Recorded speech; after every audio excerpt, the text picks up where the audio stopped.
In today's episode, we sit down with Mike Burton, entrepreneur, a guy that has designed schools, been the head teacher of schools, and then retired at 40. Mike is probably the most positive guy I've ever met, an unbelievable person to have a conversation with. It got emotional, it got intense, but overall, one of the best conversations I've ever had. This episode is not to be missed. I hope you enjoy it. Mike, the most positive man I've ever met. Thanks for joining me, mate. Have you always been this positive?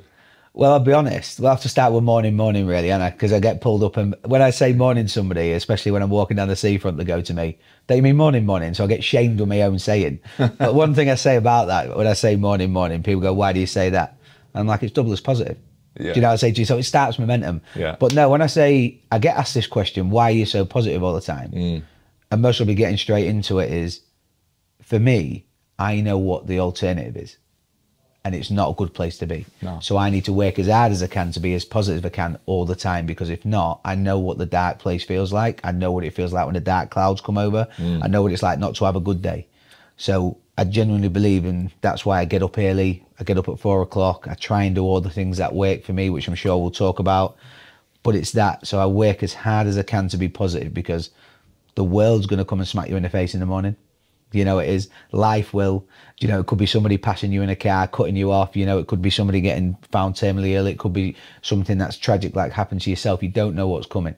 So I think I try my hardest to be as positive as possible. And I also believe that positivity breeds positivity.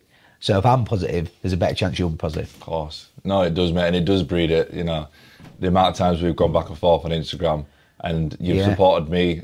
You know, like I mentioned, I posted a video where I got a bit of abuse on a video, and first person was yourself. Messaged me, you know, very positive, and it does. It lifts people up, and you know, you can see it's genuine and it's authentic, and it's nice, mate. Like we need more people in the world. And it's hard because a lot of people would have been sat there thinking, "Oh, that's terrible what someone said to Tom."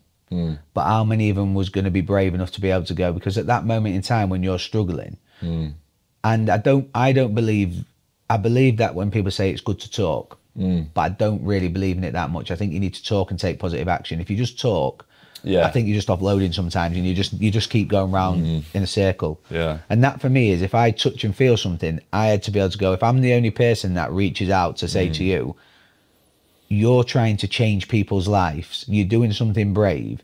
And when I say to you, and I'll get straight into it when I say this, is what you're doing in your brother's memory, you know, moving forward, and I get a bit emotional saying it, is genuinely is so brave, so, you know, impactful.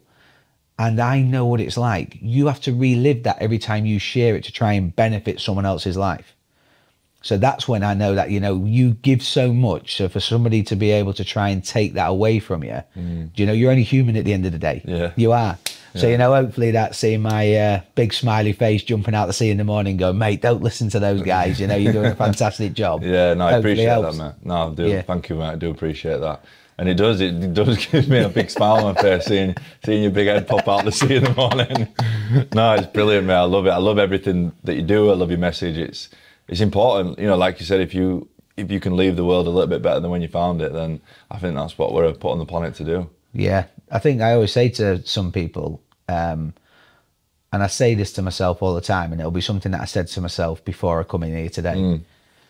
Any interaction I have, I always say this: if I can leave the environment I've entered better than I found it, that's a question I ask myself all the time. Yeah. Before I do any talk, before I do anything, if I'm meeting a friend, I'm sat on the wall having a coffee, I always go, can I leave it in a better place? Yeah. Do you know? And that's, I think, if you can just take small things like that and ask yourself that question. And that's when I often talk about, we shouldn't spend too much time looking back, but we need to look back sometimes, you know, to learn, to be grateful, you know, and to be able to just, you know, appreciate what you've done. Because if not, suddenly there's so many people. I was giving a talk the other day with a large gas company, and some of the engineers might work for 10, 12 hours on their own in a van. Others who might work in pairs. They might not see people. And I said, really be conscious, because somebody could have spent 10, 12 hours on their own. And if you're the first person they see, the last thing they're going to need is some negativity. Do you know? So really just think about it. Do you know, and if you do need to, make sure you offload in a constructive way. Do you know, start your conversation right, like, I'm not feeling the best today, fancy a coffee? Yeah. Rather than, do you swear on the podcast? Do what you fucking, it's like, what the fuck you like? Do what you want. It's like, so rather than coming in going, fucking hell, it's shit, work's happened here, can't believe that, it's a fucking nightmare. And you've spent 2 minutes ranting at someone. And even at the end of it, people don't even then go, anyway, how are you? They don't even do that, do they? They just come in, offload and go, anyway, see you later, have that. Yeah. And then you've got to absorb, you've got to absorb that negativity, yeah, of course you have. And it might trigger something in you. Definitely. No, I think 100%. I think when you enter a room, I like to think I'm cautious of what my energy brings. And it's not just your energy in terms of like the words that you say, but it's your body language. You know, if you're walking into a room with your head down like that, then it's just going to feed energy to other people in a negative way. But if you walk in head high, shoulders back, chest up, and with a positive smile, then it's going to make a massive difference. Yeah, and we all feed off each other. Of course, yeah. Do you know, I talk about it, it's like, that's when I say positivity breeds positivity, kindness breeds kindness. Like, it's not like me walking into your office downstairs today. It's not a mistake, and it just happened that it's yes, I talk about Feel Good Friday all the time, but when you look at it, it's like you're walking in, everyone's welcoming. And I always say this, you can't fake a feel. No, you can't. I walk downstairs, you're welcoming, there's energy, do you know, it's light, you know, that comes, and if you're the MD and you're at the top, you're setting that. You're role modeling it, and that's where every person I've seen, that interaction is there, and that's on a Friday. Should see it on a Monday, mate. It's not that great. No, that's again something I'm always conscious of, is that, you know, I am the MD of the company, and you know, everything stems down from me essentially. If I'm coming in negative and with grumpy vibes, then that's going to feed off to everybody else. But this morning, you know, I wasn't the first person here. There's always a race between me and one of the guys who can get here first, and he always wins. But you know, I'm coming in and bring the energy. You know, rather than, you know, you get that stereotypical, oh, he's the boss, he's a dick. You know, try and do the opposite. Be the nicest guy in the company if I can. Bring the energy. And you have to role model that. People used to say to me at with my schools and stuff, which again I know we'll must be getting to those, is that because I get up when I learned about a morning routine. How long ago was that? So realistically, I'd say about 6 years ago. I started, and we started looking at my first school and stuff, and I'd transitioned from one job into another job. And the stress came, and I started to feel like the head was fuzzy. I didn't know what, you know, something was just not right. So I'd gone from being like a personal trainer, teacher, to opening and being a principal in my own school. Do you know, private. Amazing. Do you know, and I'm like, wow, how that's happened. But everything was new. I'd never done it before. I had all the self-doubt, everything, but everybody was looking to me. So I started to really feel the pressure. So at that point, I was like, I need to do something in the morning. So I got up at 6:30 one day. I went for a 30-minute walk, and I thought, that feels all right. And I know we spoke about it. So I've got ADHD, right? Which then I was like, that feels all right. So the next day I got up at 6. Before I know it, 6 months later, I'm getting up at 3 in the morning, walking a half marathon before work.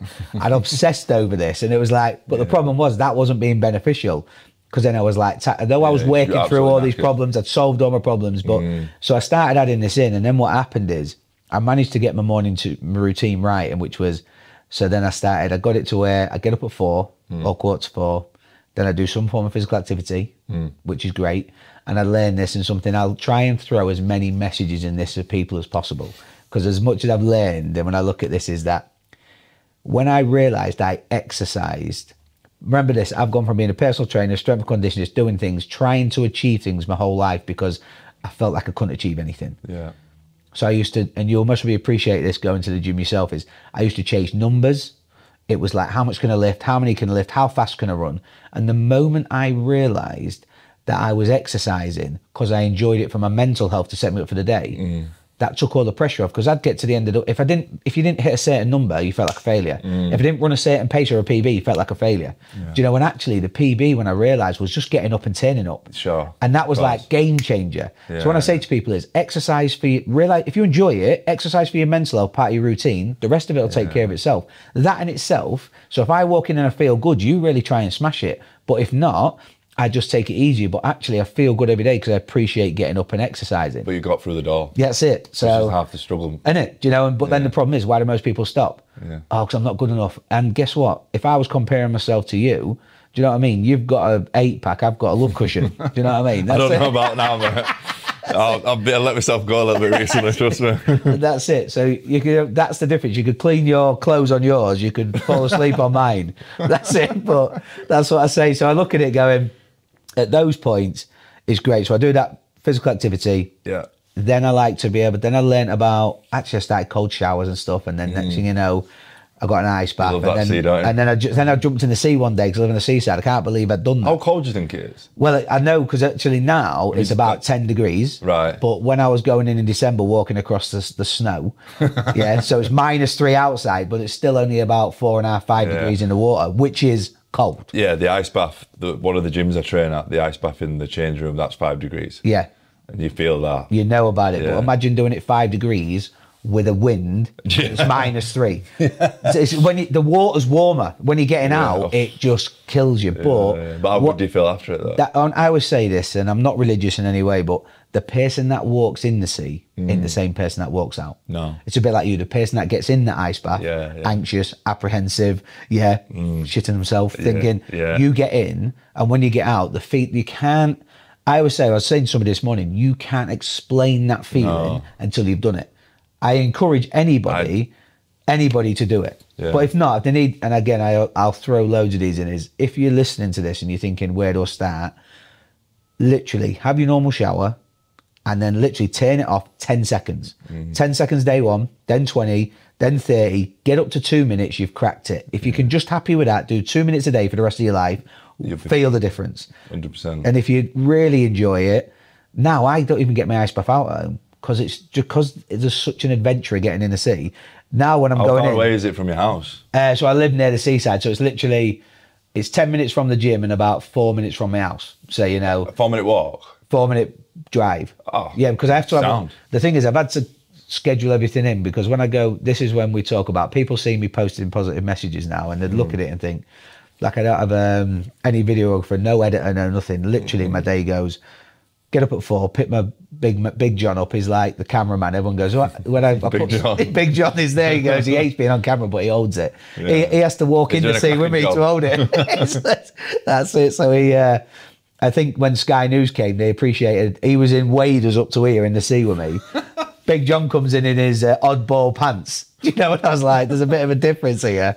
So we walk in, we do gym from there. Then it's to the sea. Cold water, then I have to be out the sea by usually about 5:45. So how long do you spend in the sea? I do 10 minutes. 10 minutes? Yeah, so it's even when it's like 5 degrees, I go for 10 minutes. Nice. The only time I can't do 10 minutes is when the wind chill or when it's absolutely like, John loves it, but sometimes like the waves are like 8 foot in the morning. Right. But I never thought I'd enjoy this. When it's pitch black, moon's out, stars floating in the sea. Mate, it's unbelievable. It's I'll try it with you. Yeah, hey, we've got this. We've got this on camera. Yeah. I will. It will be, and it should. You treat me some fish and chips after. Oh, mate, tell you, I'll give you a full day of it because we finished there, and people would think, and I was saying this to you earlier. So then I literally, I don't read books or anything. All my messages come from here and here, and it's from lived experience or something I've thought about, dreamt about, worked through. Yeah. So I look at it and say to myself, I film the message, it's usually 1 take, maximum 2, and it's only 2. If John's now got really like, he thinks he's a professional, he goes, I just want you want in the centre of the camera. I'm like, don't really matter. But I'm like, but we have to, so we take it, and then literally we're getting changed. Yeah. I'm in the car, warming my hands up, editing the video, because we need to get to McDonald's for 6 when it opens, because we have a coffee every day, and then we go sit on the wall in the seafront. But the reason why I bring that up, and then I post a video. Yeah. So it's within about 18, 20 minutes, I've done the video, edited it, wrote something and posted it. Because I can't let it get in the way of the bit of time for me, which is, and the reason why I say this is, we sit on the wall at the sea and just watch what's going on. Dry robes on. Whatever. You and Big John. Yeah, but that's my time, just like the calm time. But the reason why I say this is when I was saying I started the journey, I spent 6 years walking up and down the seafront. And then one day we was walking, I said to Big John, I went, John, look at this. He went, what? What's up, mate? I said, you see the sun shines and bounces off the water? He went, yeah, of course it fucking does, you idiot. But the message is, when I'm saying this, is my mind was that chaotic. I was that engrossed in all the thoughts and feelings. I was up and down there every day. I never stopped. Yeah. I never stopped to take it in. I didn't look at the sun. I didn't look at the waves. I didn't listen to the birds. I didn't do anything. I was just, my mind was crazy. So I was actually, although I thought I was doing something that was really beneficial, I'd never taken the time to actually stop, relax, reflect. So at that moment, I was like, I'm going to stop. And then we started stopping. Enjoying it. And sometimes I say to people is, you can walk them out and you can get up. And I say this all the time. We are not designed to be happy. You're not. When you get up in the morning, if we walked out here, yeah, you're looking, it's beautiful outside. If we walked out of here, the first thing we'd be doing, because we're designed, is there a car coming? Are we going to get knocked over? You know, what problem might be happening? Who's ringing me? What's my email? Nobody's going to walk out of here and go, Jesus, the sun's lovely. How about, look at the trees, look at this. You're not going to do that. Yeah. You're not going to look at, how about, great conversation. You're going to be walking out of here thinking to yourself, what's next? What have I got to worry about? And that's the way we're designed. So I say you have to work at being happy. I know you said you don't read, but I'm reading a book at the minute called The Chimp Paradox. Yeah, Have yeah. you come across it? I design my schools based on emotion. Yeah. Everybody said, it looks like you've designed your schools on the Chimp Paradox book. Yeah. Brilliant. So that is how humans are wired. So you have the human part of your brain and your chimp part of your brain. Yeah. And the chimp part of your brain is what, it's the bit that thinks emotionally. Yeah. And the human part is the thing that thinks logically. Yeah. And the chimp is always, or more often than not, the first thing to respond to anything. And more often than not, we're hardwired to focus on the negative part of any situation. Hence why the news is always negative. Yeah. And that's why I don't watch the news. Yeah. So if you, like you said, you hit the nail on the head. If you can go and focus on the positive thing in any situation, then from that, it's like positivity breeds positivity. Everything from that will be an ongoing. And do you know when I say this, because I've had this conversation, so it is the reason we do that. Do you know why it is? Because it wants to keep us safe. Yes. All you want to do is stay safe. So you're designed to be safe, not happy. Yeah. Because I tell you what, you saying I'm going to start a podcast, isn't safe. Yeah. But I bet you've loved it. Yeah. Feedback's brilliant. Yeah. You going and being an inspirational speaker, sharing that story of your, making yourself vulnerable. Yeah. Is that safe? No. But I bet you the feeling when you see the kids' faces in the schools and the impact from the staff. There's no better how amazing is it? No better feeling. But it's not safe. No. Because you asked anybody, and I get goose pimples because I'm reliving, when I stand up there going, it's scary. Yeah. You're getting up there thinking, one, they've booked you, you've got to deliver, your passion and purpose tells you want to make a difference, and then you've got to do it. So you have to block all that out, then to relay a message that's going to be impactful, and then at the end, and it's like, and then what people don't get is, that is so tough, because especially that, if you don't mind me asking a question, you ever suffered with anxiety? No, anxiety is not something I've really suffered with. I mean, I tell a lie. I don't think it's as extreme as anxiety, but in the morning, why my morning routine is so important for me is that in the morning, with running this business and other things as well, I overthink massively in the morning. So I wake up early like yourself and I'll sit in bed. I could sit in bed for hours just thinking about shit. That's why I have to get up and I do the cold shower, go to the gym, because after I leave, everything's clear and I've got clarity and everything like that. I wouldn't say I suffer with anxiety, but in the morning, I definitely have anxiety or certain anxious feelings. And I think that's the thing where, the reason why I asked the question is because everybody suffers anxiety. Sure. It's different levels. Yeah. And I think the fact that we're so scared of admitting it means that actually we only actually recognise it when it becomes severe. And that's the bit. And I can say that because I suffered from anxiety without knowing. But I suffered from anxiety through a fear of failure, not feeling good enough from being, abused as a child, all those things. So and social anxiety was really bad for me. I used to do anything growing up to try and be accepted because what I didn't realise is till I was 36, 37, my dad left me before I was born. My stepdad abused me. Everything but sexual abuse, suffered everything. I'd been rejected my whole life because of racism. I went to, 14 different schools, moved to different estates. I was on an estate one day for 3 hours. My mum said, go to the shop. I went to the shop to get a bottle of milk. I walked out. Somebody said, give me that bottle of milk, you packy. I was fighting on the street corner after 3 hours. So all my life, I was like going, I'd do anything. There's things I cringe at, saying, I'd be coming in going, oh, I love your jeans. I love your anything. Or I think you smell. Or what? If you said you liked pink cars, I'd be like, I love pink cars. Yeah. But I'd do anything because I just wanted to be accepted and liked. And I think to myself, the pain that's caused me internally, and we do so much of it, that I genuinely cringe about the things that I've done in my life. But that anxiety was there, but I didn't know what it was. And if I knew how to deal with it like I do now, and I've strived all of that, feeling accepted, being wanted, but truly I've always wanted to be happy. And I thought that because I've got nothing to fall back on. No dad, my mum's lovely, but she's, registered disabled. She lives in a care home, but she couldn't look after me if I lost anything. So I've had to provide for myself from, the age of 16 upwards. Yeah, my sister and my mum's been fantastic, but having a family, if I didn't have anything, we've got nothing. So I strive for financial security, thinking that's what I needed to be happy. And I can always remember this day.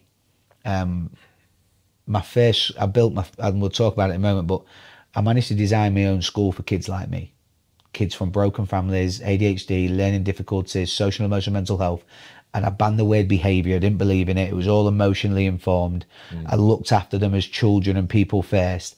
And then we wrapped around bespoke education, developed it all for them. And, I ended up, being able to, the aim was to help 10 kids. It ended up having 3 schools, now 10 to 15 schools. And being to help the hardest to reach young children that people are giving up on. And somebody come along and wanted to acquire it. So when they acquired my first school group, I couldn't tell anybody, nothing was going on, all of that. But I'd seen this number of money. And I was like, when I get that, it's going to be, I can remember getting it. And I went to the toilet at home and I opened my bank account and I looked at it and I had a panic attack. Really? And I was there and I came out and I was hyperventilating and the missus was like, what's up with you? And I was like, I'm not happy. What was the number? Can you tell us? It was enough to be able to set, when I realised this, and I'll tell you, it was enough. It was more than enough for my son now, because I used the money. My son's 9-year-old and he'll never, if he didn't have to, he'd never work again. Okay. Because after this point, what I realised is I thought it was going to take away and make me instantly happy. And what I realised at that point, when I walked out and said to my missus, I'm not happy, she went, what, I'm not with you, not with Charlie. I said, I thought it'd solve every problem. And because it smacked me in the face that it didn't solve anything, that's when I had to open Pandora's box. And I can remember ringing 999 or 911, what the number was. And I was ringing it going, I'm dying. And she was going, you're not dying. I said, and I genuinely thought I was going to die. I felt like I couldn't breathe. My head was throbbing. I thought I was going to pass out. I genuinely thought I was having an heart attack. I was going to die. And she was like, I've been reading up. I think it's anxiety. I'm having an heart attack. And she said, Mike, you're not dying. I went, how do you know? And she went, because you're talking to me. I was like, you breathe. That moment, and I laugh about it now, but I was thinking, you would have seen me. I was like, anybody who suffered it at an extreme level. But what it was is, it had hit me at that point. I thought that moment was going to just solve every problem in my life and it was just going to be happy instantly. And actually what it highlighted is that I didn't know.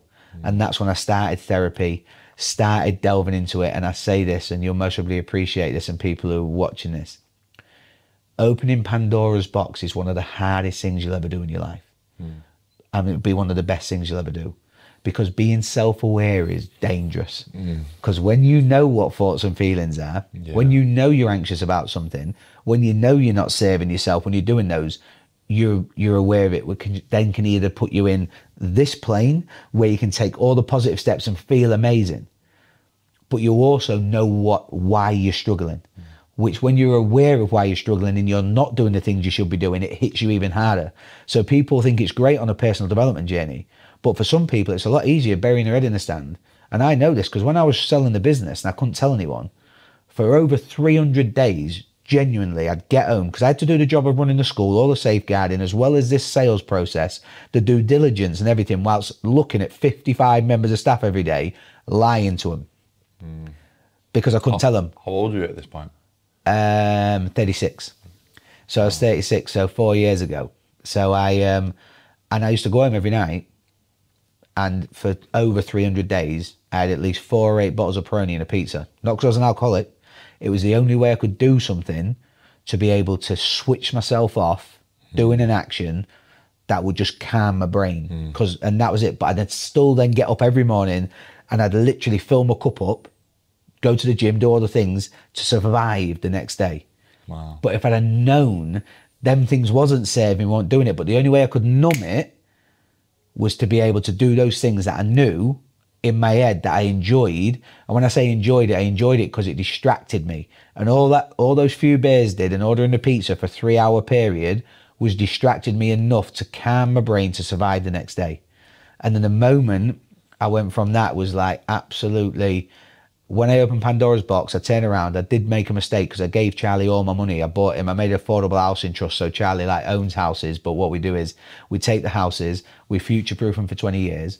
They'd usually be rented out for 700-800 quid in our area, but we rent them out for 550 quid to nice families. So he knows his 9-year-old, he goes around, is helping 10 families. Amazing. So he already knows he's making a difference. We went to Lapland and we was talking and somebody was asking me what I do. And then he went, yeah, and I work as well because I look after people. I've got 10 houses. So he, Brilliant. So he's learning that lesson. So I gave him all my money because then I started a new group with some business partners, because when they acquired my school, they wanted me then to be part of this, because of my passion to make a difference for children with special needs.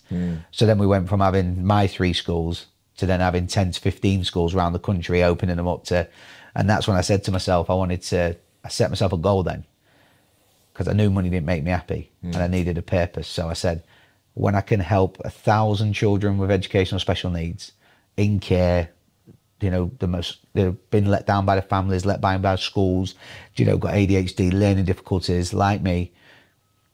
When I can help 1,000 children, create 500 jobs and help 25 local authorities across the country, I retire. And I had a dream of doing it by I was 5 years, by the time I was 42.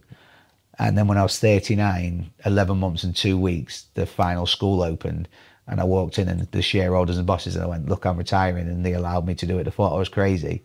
So I achieved it. So I retired just before I was 40. Congratulations. Yeah. So crazy. Amazing. But yeah, not for it, because don't get me wrong, as you know, I could be still in the organisation. You could be earning loads more money. But it was about the purpose, because I realised that money genuinely didn't make me happy. It gives you opportunities. Yeah. I don't care. I know when people say, I don't like the saying, if money don't make you happy. No, it won't make you happy. It can give you security. Sure. It can give you choices. Would you say it avoids unhappiness? No. No? No. I don't think you can avoid unhappiness, money or anything, In the respect of, if you don't have any money, you're living on the street. In that respect. When I say, but the other side I say to people is, if you get money and you don't know what makes you happy, you can make yourself seriously unhappy and you can kill yourself. Because there's one thing I read, and my family and friends, knowing my background and past, from, drink, drug, growing up, they was really worried, because they was like, now if you go off the rails, you've got access to anything. And if you've got access to anything, you imagine losing your mind, being addicted to whether it be cocaine, ketamine, alcohol, whatever it is, and having £500,000 quid in the bank, disposable cash. Lethal. Innit? It's a lot, you're not having to work hard to go, you're not having to go pinch from a shop, are you? So, but I also understand that at that point, it can give you other stuffs, but, and I always say that you can find happy, and this is when I genuinely say this, the things that make me the happiest don't hardly cost me anything now. And I've realised it. They don't charge me to jump in the sea. Yeah. McDonald's coffee's $1.89. Yeah. I love spending, I go to what gym coffee group. Do you get? I just go for a black coffee, because realistically, the cappuccinos, if you're going to get a decent flat white, if you're getting a flat white, go to Starbucks. Yeah. Flat white Starbucks, cappuccino, Costa. There's not a Nero that's open early, because Nero do a decent coffee, to be fair. But, those two. But McDonald's, best thing you're going to get from there is black coffee, really. But yeah. But I used to make a special coffee when I get a cappuccino, double espresso, put it in the cappuccino, make sure they've put the machine on, and run one through first because I get there first to make sure it's hot. Trust me, this is where my ADHD, like John goes to me in the morning, he's like, you are a nightmare. I'm like, have you put the, because I do know, I went, have you put the cappuccino and latte, have you run one through?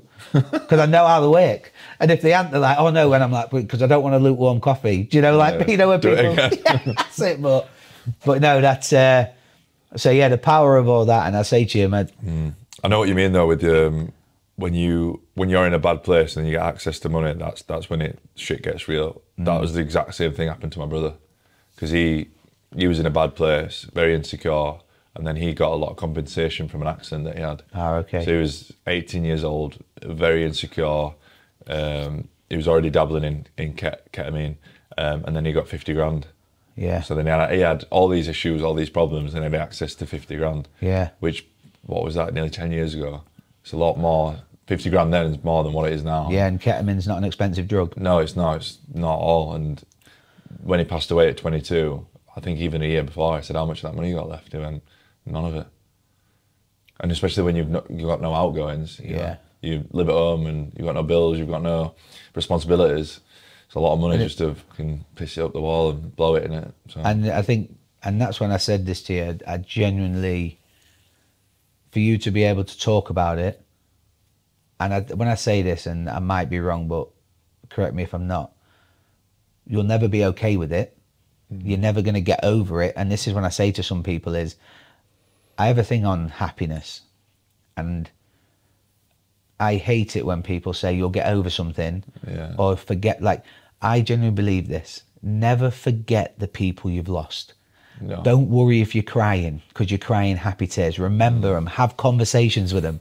Because if you block them out and do what we are great as humans, burying it as low as you can, so you never think about that person again, guess what you're forgetting? You don't have to remember. You can learn from the one moment that was tragic. But what about all the great memories? What about all of the great Christmases, all of the great birthdays, all of the great holidays? If you try and cancel it out because of that one moment of pain, look at all the memories you've lost. And if you're having tears, they're happy tears. If you're sat on a seafront or in your back garden, you're having a conversation with them, why not? Yeah. They're not gone. Do you know why they're not gone? Because they're in here and here. No one can take that away from you. No. I agree with you, mate, 100%. I don't think, I don't think I'll ever fully get over it. But that's grief, isn't it? You know, you never fully get over losing a loved one, but obviously losing a loved one to suicide in that way. Yeah, I'm not gonna lie, I think about it every day, and I probably will for the rest of my life. But the thing that keeps me going is knowing that Tom's Talks is helping somebody else. And if that can, like, the most fulfilling thing that's ever happened to me, like you said, with money, I am somebody that is very driven and very ambitious, obviously running this, other businesses and stuff like that. And I do all right, don't get me wrong, but nothing comes close to the fulfilling feeling of somebody sending you a message saying, if Tom's Talks didn't exist, I wouldn't be here anymore. And having the thought of my brother dying is not very nice, obviously, but then having somebody say that, that's what it's all about, isn't it? And I promise you this, your brother will be watching down and he'll be giving you the biggest high five in the world going, you've just saved another one. You've just saved another one. Yeah. He will do, mate. Promise you. He will. He will. No, but he will. And the reason why I say that is, I think that about my nana. Do you know, when I say my nana, I lost my nana when I was 8. And she's still the woman that I love the most in the world. Do you know, when I say that? Shows you a bit, when I talk about being kind, she's the kindest woman in the world. And I sit there and think to myself, sometimes you have to do things in memory of somebody else to give you the motivation. Yeah. And that's not weak or shallow, because we all need it and we all need a purpose. And when you get that message, because I've had them, when somebody tells you that they would have committed suicide if it wasn't for your messages, you lay on your deathbed, mate. And if you can only remember that, somebody would have been laid next to me if it weren't for that message. Yeah. Exactly, man. Mental. Something that I've been really focused on recently. OSI it's been an interesting year, put it that way. Cash flow's been a bit iffy. We've been fine, but it's been stressful the last couple of months. and I was doing some meditation was a habit that I got into really well, and then I got out of it, and then I thought, you know, I'm waking up, I'm still doing all these things and I'm feeling all right, but the one thing that really helped me was meditation, just been sat in my own thoughts. And it was in a combination of things. I meditated, and this meditation I was listening to was all about increasing your well-being and gratitude. And I just started crying while I was meditating, because I was like, I've got so much to be grateful for. Why the fuck am I so stressed? Yeah. I said, all this stress that's causing me, all these things that are causing me stress, it means nothing. Like, I've still got all this amazing things to be grateful for in abundance. Like, and then you come out of it thinking, oh, I feel all right now. Do you know what's crazy is, like, and I'm not religious, but I believe in the universe. Yeah, right? And the universe has generally brought us to have this conversation, because you've just shared that. Yesterday, I was sat on the seafront in the wall where I do, and I'm always reflecting. I can't sit and meditate, but I class it as like, that's my meditation. When I'm exiting, my morning routine is like moving meditation. If I'm walking, it's like walking meditation. It's that.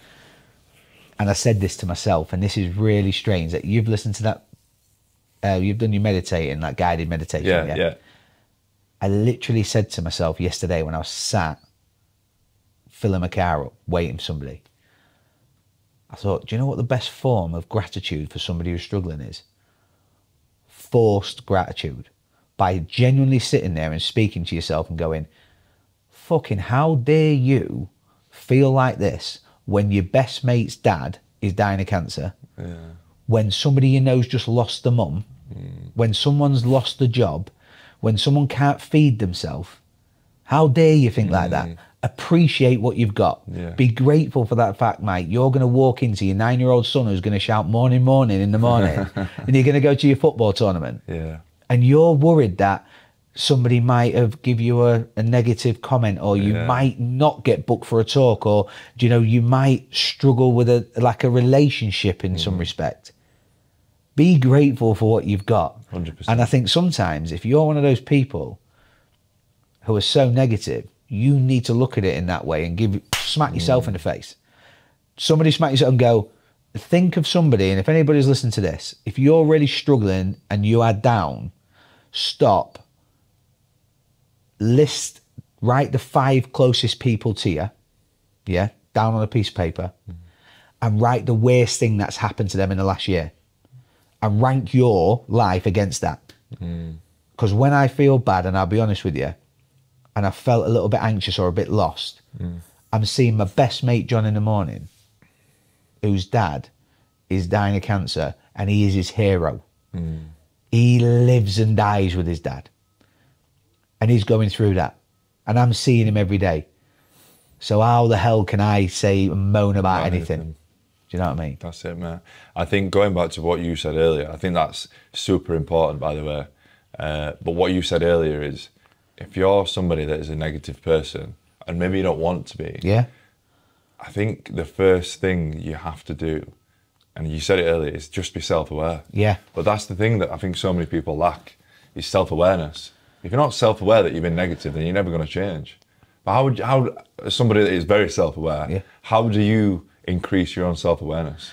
I think one of the things is and I suppose I say this, I'll try and use this analogy. Okay, to be self-aware, you have to be doing 3 or 4 things. Imagine you're driving a car, So I always like to try and put it in a way. People always go to me, you put things in a simple way. So you're driving in your car, and to be self-aware, if you're not self-aware at all, your car's stood still, When you start to become self-aware, you have to know where you're going. So first of all, if you don't know where you want to go or what you're running away from, you're not going to move. So that's when your car starts moving, and where you're looking through that, look how big's your front window in your car? Huge, isn't it? Purposely, because that's what showing you where you're going. When you're looking at your drive, I know obviously we all don't do this properly now because you've all got a license, but you know, when you actually learn to drive, what should you be doing? Looking forward, periodically, looking either side of you. So in your life, you know, being self-aware, you know, when you're looking at it, who's close to me? Who am I affecting? Who can I work with? Who do I need to send kind message to? Who do I need to be respectful for? And then every now and then, what do you have to do? Have a quick look in your rearview mirror. Where have I come from? Yeah. What do I need to let I always say, people go, oh, just don't live in the past. No. Periodically have a look in the past and go, what was great?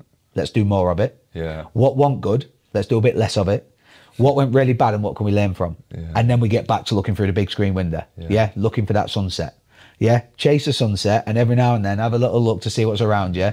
Look in the rearview mirror to be two things. One, fucking don't want to do that again. Yeah. Or actually, I love that. I'm going to do a bit more of it. Yeah. So yeah, just I something. Love that. Yeah. So that's never heard that before. No, I just made it up.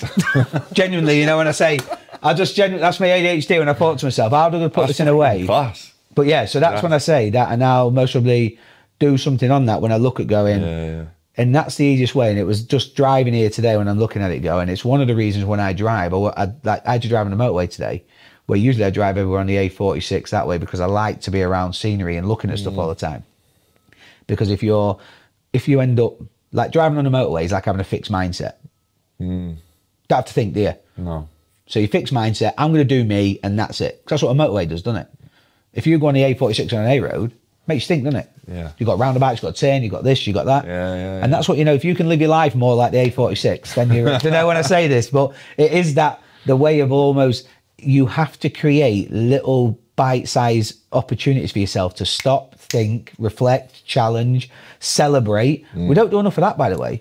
Do you know what I say to people is, do you know what, and this is where most probably, I know we was talking about your missus saying, oh, he's that the nicest guy. Yeah. And when I say this, is I love celebrating other people and I love celebrating myself because I used to be, but everybody, and I genuinely say this, and I say this in my talks, is you need to become your biggest cheerleader. Because I promise you, right, nobody's going to do it for you. But the great thing about being, if you're genuine, you're not arrogant with it, you're not turning around going, oh, brilliant, I'm a multimillionaire. That's not celebrating something, that's showing off. If you're turning around going, you know, I'm financially free because I've done this, I've developed this world, I've developed these lives, whatever it is. But when I say this, you need to be your biggest cheerleader because other people won't. And when you shout about your achievements, do you know what's great about it? You'll get to find out who are the true people in your life who shout with you. And they're the people you want to love and respect. The rest of them, yeah, you can get rid of them. Because the reason when I say this is when you do something, you're the only person that can take gratitude from it. You're the only person that can enjoy it because no one else is going to feel as good as you are. So don't wait for someone else to do it for you. And I say this, so when you achieve something, and genuinely say this all the time, achieve something, tell yourself how good it is, share it with everybody else, and milk the fucking ass out of it. Because if you don't milk the ass out of it, no one's going to do it for you. No, I love that. I absolutely love that. And that's something that it's interesting, the last few minutes of this conversation. The clients that I work with, the mindset clients, you know, I'm trying to help them improve their mindset. With all of them, I do a weekly check-in with them. Yeah. And on the form, it's like the self-awareness that you just spoke about. And this is how I create self-awareness with them. And the analogy you've just used has made me realise how important this form is. Yeah. So the question is, how has the week gone overall? Yeah. How have you been feeling? What achievements can you celebrate this week? Yeah. So what's gone well in the past? Yeah. What areas for improvement do you need to make coming up the following week? What have not gone so well? What can you improve on? Those two questions there, probably from your analogy, I wouldn't say it gets more self-aware. Yeah. And then the third question is, what 3 things that you're grateful for this week? Yeah. And I think, do you know what I think a lot of people struggle with? Do you know when you ask them what they're grateful for? Is people are talking a lot about gratitude. But I think there needs to be more information around what does gratitude look like for different people and how can you get it? Like there's one thing I would stress everybody gives a go. Do a selfless act for somebody else in your community or whatever it is and just look how it makes you feel. And the reason I say this, because you'll get this. The best feeling, and I can't replicate it, done drugs, drink, everything. The feeling when I finish giving an inspirational talk, mate, The smile on your face just says it all, innit? Yeah. There's no better, and I know it sounds horrible. It's the best feeling I've had in my life. It's unmatched, isn't it? Oh, it's unmatched. The feeling of when you just finish your final, or when you're looking around the room and you're talking and you can just, and I walk in and I see these engineers and they're like, who's this idiot talking? And then 5 minutes in, they're like, what? You can hear a pin drop. You're like, but then at the end, and I say this, and it most probably is amplified because I've got ADHD, but the feeling of like, the fuzziness in my head, the endorphins, I'm smiling from the inside out, as I'm beaming. And I just look and I think, but you go do a charity event, you cross the line in a run, a walk, go volunteer in a food bank. The look on, when you do that, you walk out, you sit in your car, take a moment, you'll be like, feels good that. Do that. I think as well, it's when you are in a difficult place and you are struggling, it's very selfish, isn't it? It's like me, all about me.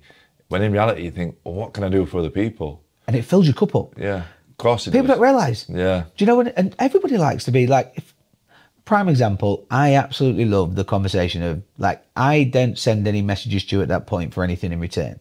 Yeah. But when you get something in return, and the fact that you were saying to me, you missed that stuff, makes me feel brilliant. Yeah. Because when I say this, kindness does breed kindness. Of course it does, yeah.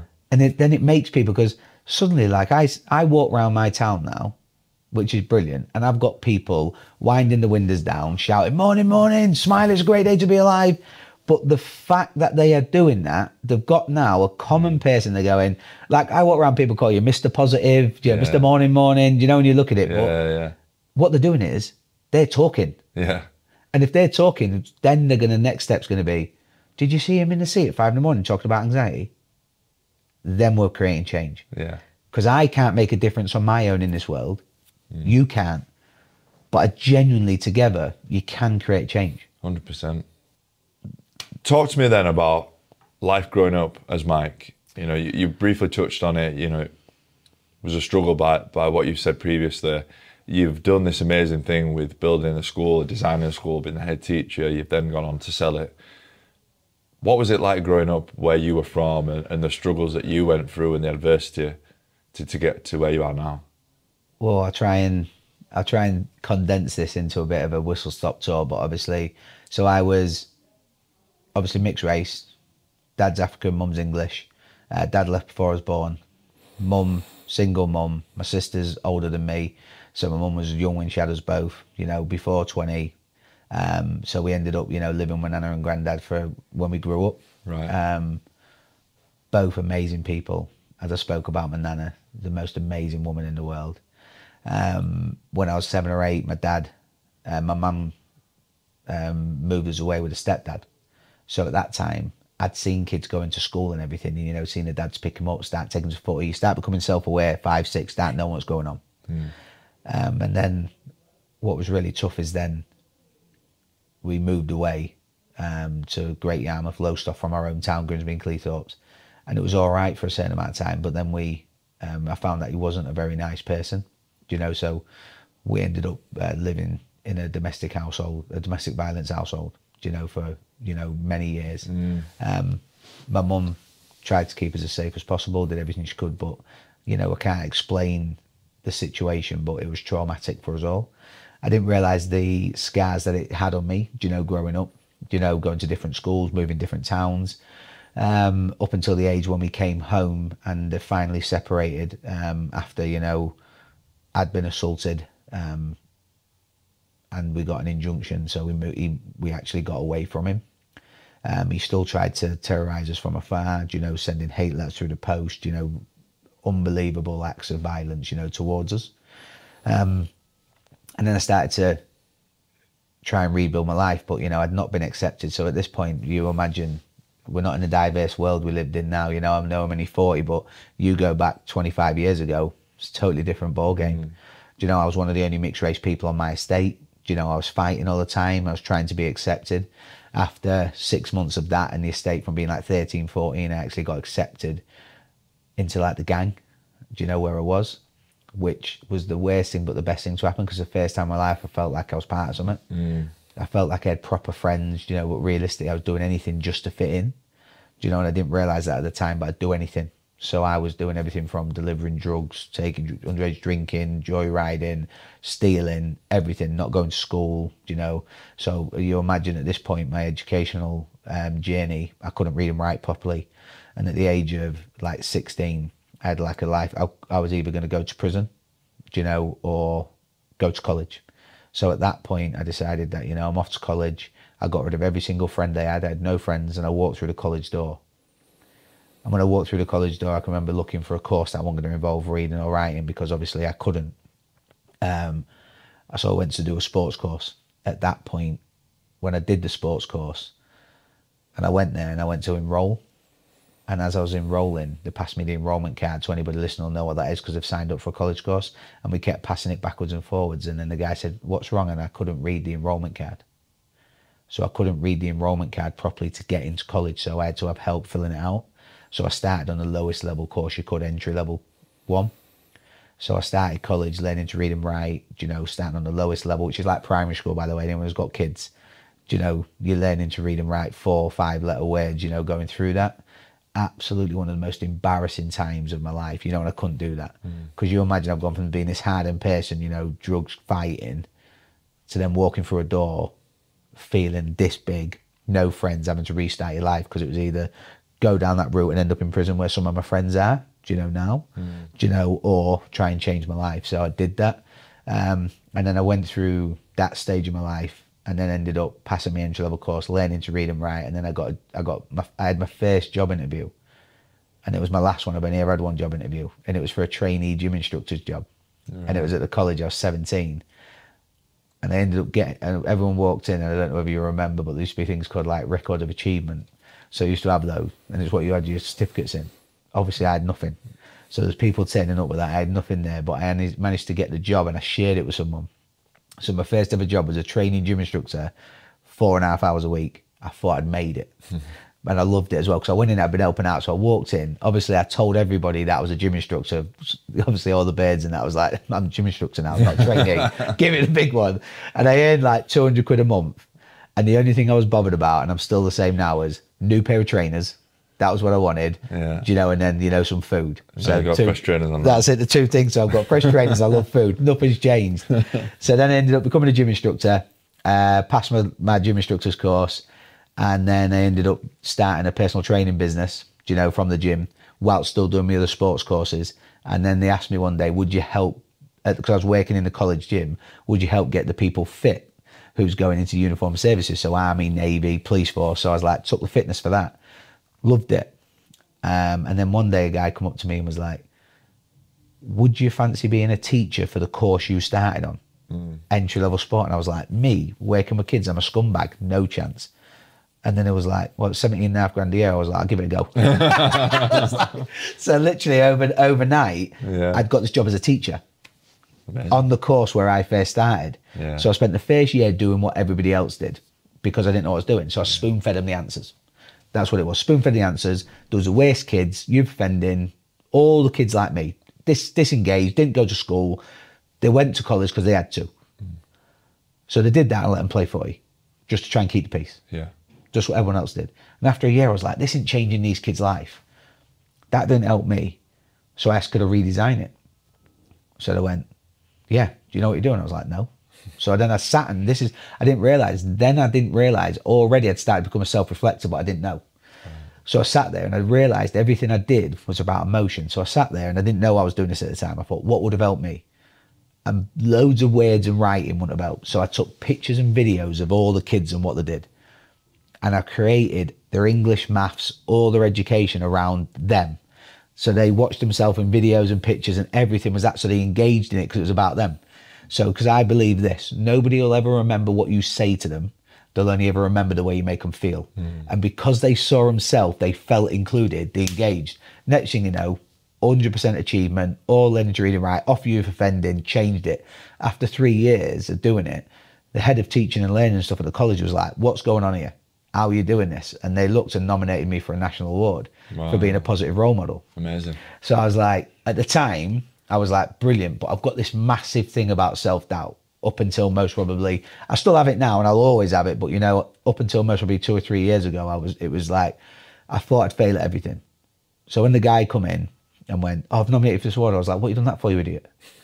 But that was because I thought it's just more rejection, more failure.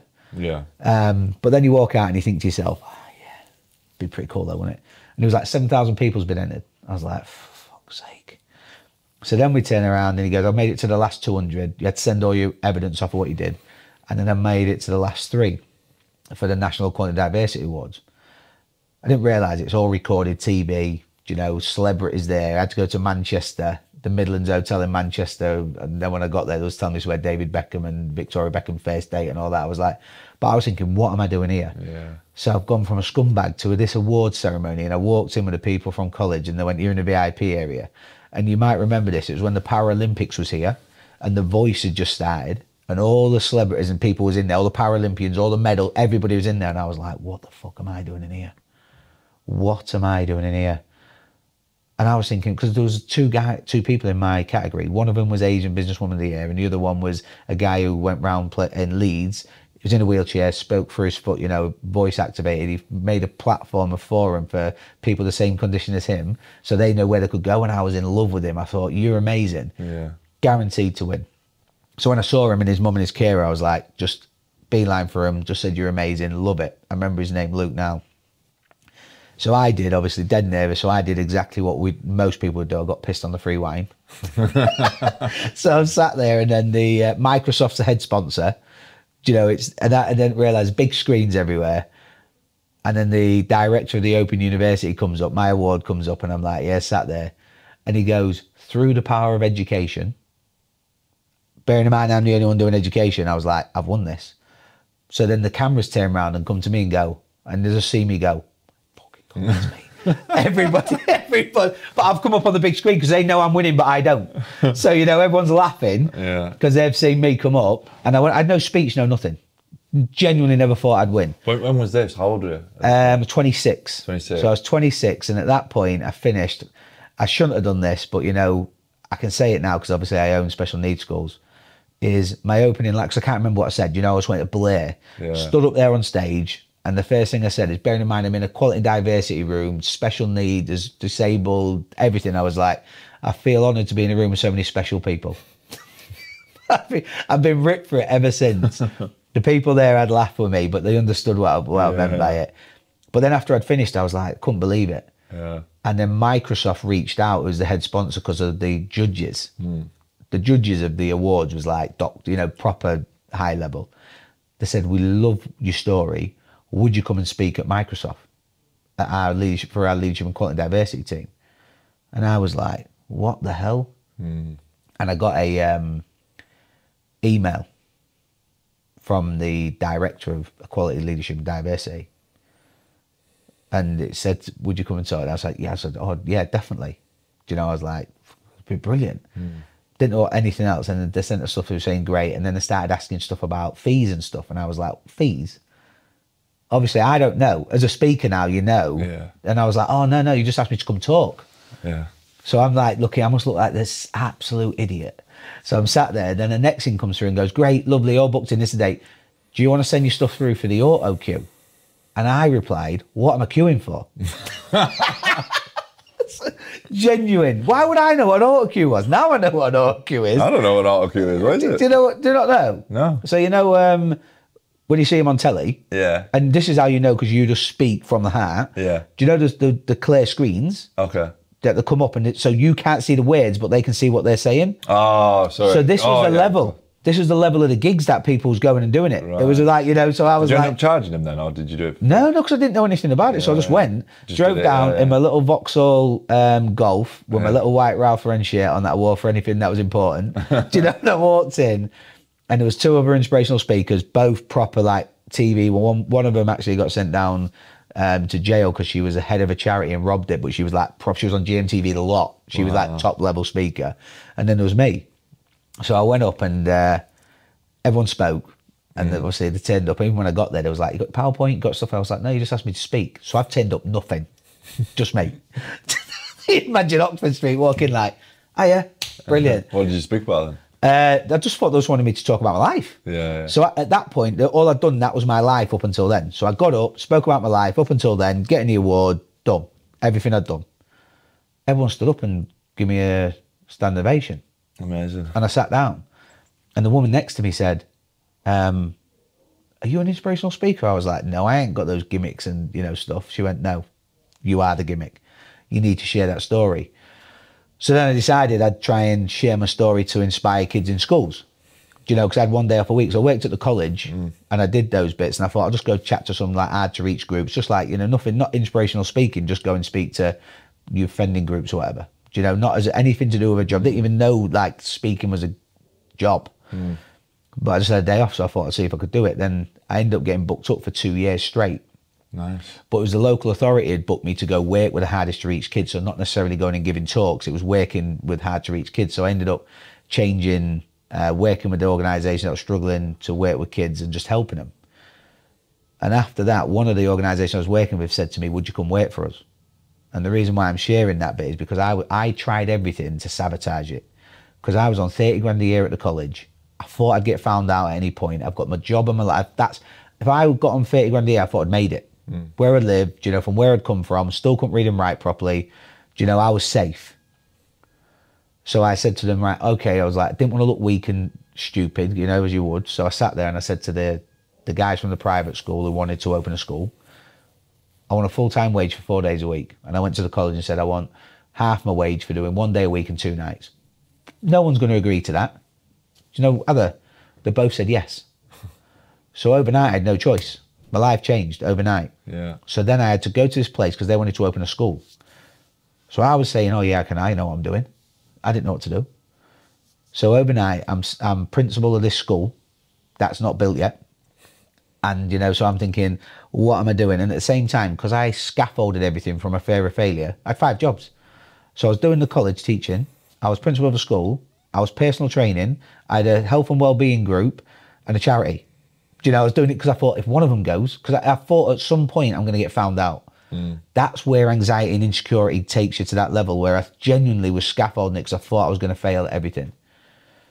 So then after a year, I said, all right, I'm going to build a school. So I built a school in my own image. Brilliant. Got people involved, didn't know what I was doing. Ofsted come day one, and the director had brought me in and said, well, how do you reckon it's going to go? I said, I don't know, it's a bit left field, this. It was like, Ofsted came, did it, and next thing you know, we've got our school open. And it was like, this is unique and special because I don't believe in behaviour. Genuinely, nobody gets up every day and wants to be a nasty person. Something changes in their environment that whether you're a child, you know, there's always a story behind the eyes. And if you're willing to look past it, you can genuinely help somebody. You can't just say the negatively, they've got poor behaviour. And kids especially, these kids have come from you know, they could have been seeing their parent getting beaten up in the morning. Then they're coming into school, you're trying to ram English down the throat. Do you know, so I went from the point of, we're going to support you emotionally, then educationally. So then we ended up the hardest to reach children in the country. The school should have been rocking, doors flying in, engaging, getting qualification, changing their life. We went from 1 school to 2 schools to 3 schools. At the same time as this, I was still doing my charity stuff. So my life got to that point, and alongside that, for the stuff I'd done, I got nominated for Pride of Britain. Wow. So I made it to the last 3 of Pride of Britain. Amazing. Yeah. And they came to me and asked me a question which changed my life. Because I made the last 3, they come do all the videoing before you find out if you make it as the winner, and then you go to the do. And they went, why do you do what you do? And I was like, give us a minute. I'd not stopped. When I was saying to you... How old were you at this point? I'd have been 31, 32. 31, 32 at this point. So I was like, I couldn't believe it. I was like, what's going on here? And the reason is then it stopped, and I thought, I'd even named my charity supporting local champions. When I was giving talks, it was called Inspire TCI, Inspire the Champion Side. I realised I was trying to help people and support people because I wasn't supported as a child. I didn't even know why I was doing it. From the names, so subconsciously, my body had been driving me to make a difference to people because I was broken inside, and all I was doing was trying to be a rescuer. And it had just driven me to here. Because bearing in mind, remember, I've only had 1 job interview at this. I didn't have a job interview for these other jobs. Yeah. Just offered, come and wait for us. So 17 was the only job interview I had. I've never had a career plan. Never made a decision. Just generally just kept moving forward, trying to make a difference to people. So then I ended up, we sold the school. I had my anxiety attack. Opened Pandora's box. got to the bottom of all my self-awareness, give all my money to Charlie because I realised it didn't make me happy, but actually giving him that security, push forward with my actual goal of wanting to make a difference. Did that, and along the way, from my services to my community, and the Queen, one of the most amazing women in the world, by the way, before she passed away. Do you know, do you remember the 25th anniversary Commonwealth and the Commonwealth Games? So I get an email, you've been chosen to be a Commonwealth baton bearer. And I was like, what?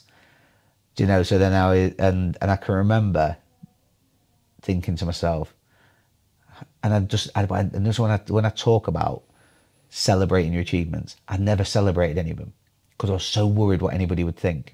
So I was driving in my the pink, white and grey suit that you have to wear when you're running with a Commonwealth bat, and I was driving to Beverley. And I thought, you haven't even celebrated this. What are you doing? So I got there, and that's where that message of milking the arse out of it comes to, because I've lost that moment. I'll never get it back. I knew 6 months before I was doing it. Didn't take any gratitude, happiness from it. Didn't do anything. And I got there and we did it. And it was amazing for that moment because I got to see Charlie there and did it. And bearing in mind, funny story, just to put it in, just for you more than anything, you might not be in the podcast. So you turn up, you watch it on telly. So Commonwealth baton bearer, carrying the Olympic torch, same thing, right? Get it.